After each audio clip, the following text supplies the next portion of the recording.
নমস্কার, smile day. বাড়িতে বসে কিছু কালার অ্যাপ্লাই করে কিভাবে শরীরকে সুস্থ রাখা যায় সেই সম্বন্ধে আমি আজকে আলোচনা করব। হাঁটুর ব্যথা যন্ত্রণা এ থেকে রিলিফ পেতে হলে হাঁটু মুভমেন্ট করতে যদি না পারছে, এভাবে মুভমেন্ট করা যাচ্ছে না, এরকম সমস্যা যদি হয়ে থাকে তাহলে এই সমস্যা থেকে রিলিফ পেতে হলে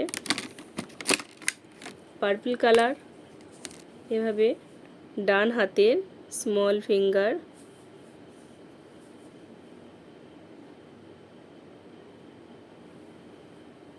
এইভাবে পার্পল কালার লাগিয়ে রাখতে হবে।